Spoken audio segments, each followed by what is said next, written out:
Okay, if you're going to buy the least expensive system to get your mini split installed, this is the one to pick up from Amazon. It's a Vevor and it's got all the good parts. Okay, and again, you can't get anything close to what we've done before, but at least you'll have done some work, more than others who don't do anything, you know what I mean?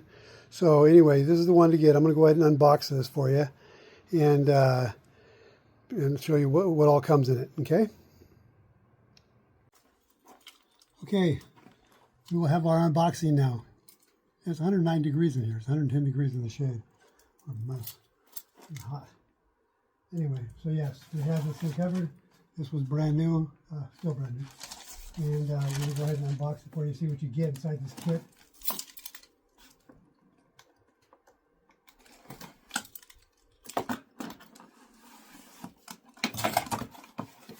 So the biggest thing first. Pump, and it does not come with oil already in it. That's why they give you the oil, and you don't just pour it in there either. You could have an extra ounce or two in there, so you just want to double check. You want to set it up and then use that gauge right there. So you'll look in there and make sure it's between minimum and maximum, and that's when it's running. So you can, as soon as you see it at the bottom, you can turn it on and you'll add enough to where it's running right there in between the two. Okay? And so this right here, this is a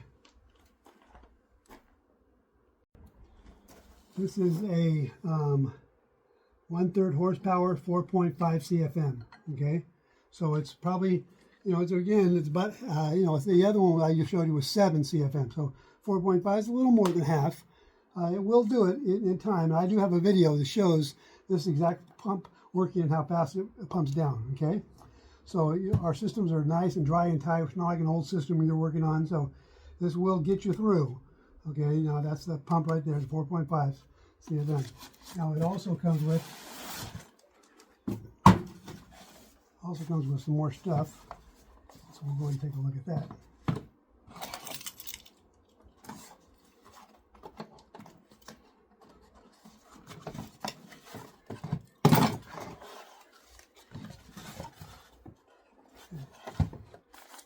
So this one here, these are charging valves, okay? They're not like the cool charging valves we have.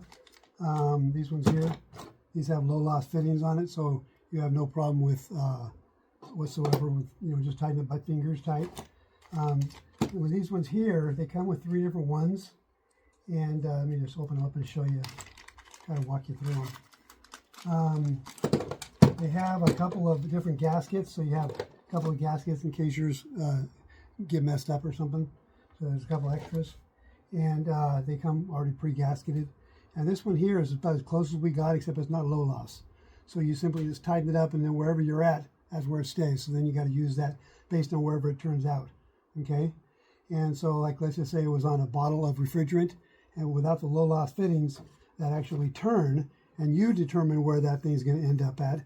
Here, you just got to turn until it gets tight, and that thing might be touching the bottle. At that point, if you were putting it on the bottle, let's say, it would be stuck in the bottle and not be able to be utilized. So anyway, these are relatively valueless. They're all exactly the same, and then they have different adapters that go from our mini split. You don't want to use any of these kind of things. They have the depressors on them, and you don't want to use any of that kind of stuff. You only want to, if you're going to do that, you may get I already showed you. I'll show you a link again. Pick up a set of these. It has the 5/16 one and the quarter. These all just have the quarter, but this one actually is 5/16. But again, you don't know where it's going to end up at. Okay, so don't use these. Give them to somebody you don't like. Pick up this kit. I think it's only $8 or something, $12 or something for has the 5/16 and the quarter inch and their low loss valves. So that way you determine where your thing's stationed. Okay, so anyways, we got that. We got those. Don't use these. Again, they have depressors on there, but you can't get it on and off enough without losing refrigerant. Okay, we already talked about that, the amount of refrigerant you use with this system. If you were to take this system here, it comes with these hoses, they're 5-foot hoses, and check your refrigerant, check your pressures or stuff like that with your manifold gauge. As soon as you unplug it, you have 2 ounces of refrigerant in here you just lost. And again, what we have is with the R32 systems, it was 17.6 ounces. That's all you use, 17.6 ounces for the whole thing. And so if you lost 2 ounces, damn, that's moving, man. That's going on 15% of your system for what? Just so you can use these things? Anyway, it comes with the gauges. So again, I'm not saying you can't use these things, all right? All I'm telling you is, like right now, it looks like it's reading, let me bring you in here. It looks like it's reading like, whatever that number is, okay? But between that number and that number, which is minus 30, is what they always say, shoot for minus 30. This needle will go here, and when the vacuum starts, it'll go up to minus 30. Between there and there is 29.95 and 30. I mean, there's no distinction, and you can't see the difference there in that reading. Anyway, it's hard to explain other than, it's not worth it to have manifold gauges, especially for a mini split. There's just no reason to have them. Anyway, but if you're going to do it, you're going to do it. So that's the ticket. That's what you get. And then also it comes with a leak detector. Okay, and so what the leak detector does, it doesn't detect gas. It detects whisper, sound. And so you just move it around. You're listening for it. It can listen better than your ears, and it can hear better than your ears. So if you move it all around the system, if you think you got a leak, you move it around, and that'll detect better than your ears whispering. Okay, but again, that means you'll have it hopefully a pressure check and not be testing with your refrigerant. Oy, what a mess. Anyway, so yeah, that would be a mess if you were testing with your refrigerant. You want to test with nitrogen. You don't want to give up this nitrogen and regulator. You need to do that because you don't want to test with your refrigerant. You have an R32. We're getting out of R410A. This is the last of the Mohicans. December 31st of this year is the last time they're allowed to sell these things. So that's it. So we're now into either R32 or R454B. That's it. Okay, from here going forward, really, just think of it that way. So the system you're going to get is R32, let's say, and you're going to have 17.6 ounces in there. You put on these gauges, you lose 2 ounces, just freaking checking the damn thing. So there goes 15% or so of your 13%, whatever it is, a big chunk of your stuff. And then if you got a leak, you're running around with this thing, trying to find this leak, and the thing's ticking away. How much are you going to lose? Whereas if you did it with nitrogen, it don't cost you anything. I mean, the initial system costs you money, but it doesn't cost you the refrigerant. You don't have to go through that whole thing with the refrigerant. Adding refrigerant is it's a whole thing. You need to buy a scale. You need to buy all this stuff to be able to add accurately, and you don't know how much accurate to put in. So the whole thing's a wreck. You need a lot more tools. I happen to have all the tools. I've showed you on the video how on my tools that you're able to, like me, I have 2 full bottles of R410A, and I have all these other tools, so I'm able to do all that. You might not have it. If you don't even want to spring for a couple of tools, you certainly aren't going to have all the other tools necessary to be able to pull this off. So it's best to do it right the first time. That would be the best kit. You can do it with this kit, and I'm going to give you a link down below. It'll give you the best deal on this kit. But I would prefer you did not do that. And again, I'm going to work with you either way. Now, just so you know, I don't like to necessarily tell people this, but some guy was given, a young man was given a mini split system. It was during the winter, and he was freezing to death, him and his wife and his brand new child. And somebody gave him a mini split system, and he wanted to be able to install it, to be able to put heat in his room. It was a little offset cabin. It had 110 volts or 120 volts going to it. And he asked, "Can we hook this thing up, man? Come on, help me out." And I helped him out I just gave him a sweep. So I taught him how to do that without any tools and how to get a system on and running.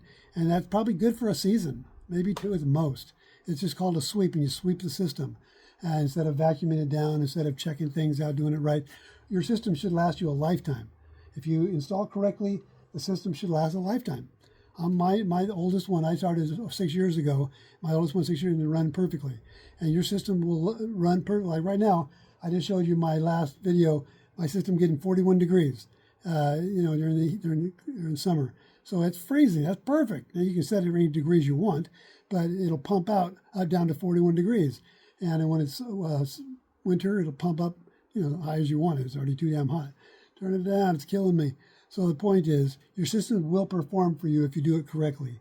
If you don't, I just got that guy going so he could have some heat for his young family. But that's not something I encourage anybody to do, because you're throwing away your system. That system's no good after a year or so. it'll be valueless. So anyway, what happens if you have any air, that's why you vacuum so much and such a deep vacuum, is because if you have any air whatsoever, it turns POE oil. Let me see something here. What we have in our system is called POE, okay? Polyester oil. And what we do is, that stuff there, if it touches oxygen, if any oxygen at all gets into it at all, any kind of moisture or oxygen, anything like that, it instantly turns into an acid. And a little tiny bit has a little bit less acid, then more gives you more acid. So, you know, it's a complete wreck. So you want to get it down to super low. So you'll, worst case scenario, you'll have the lowest amount of acid. All right, because your windings in your compressor, there's windings inside the compressor, and they're sitting in that oil, in that refrigerant, and that oil. There's oil in there, there's refrigerant in there, and it's sitting in there, and it's literally in an acid bath. So we're trying to keep you away from that happening to you. So anyway, you have 3 different systems now. The least expensive one, there's a link down below for the system if you want it, and I will help you get through your system with this system. FYI, I installed my first 8 with the same exact system. My first 8, and they're still running perfectly. All right, so it will work. You can do it. Now that I know better, I would never do it. I want to know I have a super low micron value and 0 leaks. Okay, I want to know that for sure going in, not just hoping like crazy. You know, systems are just getting more and more expensive to operate, so we don't want to lose our systems now. So anyway, I would suggest you don't do this, but if you do, I'll help you get through it. Then of course the middle one, that's a perfectly good system. There's nothing wrong with it. But if you want the killer system, again, I'm talking about the killer system for a bargain. You know, there's if you go look up vacuum pumps on Amazon, they run the gamut from $1,500 all the way down to, you know, $100 or whatever this thing costs. They run the whole range. So the biggest one, the one I got, the one is like 150 at the very most. I mean, you can't find a good one outside of Vevor for $150, not a 12 CFM dual stage 1 horsepower pump. It's a bargain at $150. That's what I'm getting at. You'd have to pick to get that system in any kind of JB or any good name brand. It would cost you $800, $1,000 to get up into 12 CFM dual stage 1 horsepower. Okay, so I'm talking about everything I'm telling you is bargains. Okay, and so we're going from the lowest bargain, the middle bargain, to highest bargain. Still bargain. So you're going to get the best deal if you go with the best. It'll be the fastest, deepest vacuum, the quickest. Okay, the next one's the middle of the road, and the next one's the lowest of the road. But they all work. All 3 will work. Okay, pick which one you want, and let me know, and I'm willing to work with you all the way through. As it says, HVAC instructor. That's the one right there.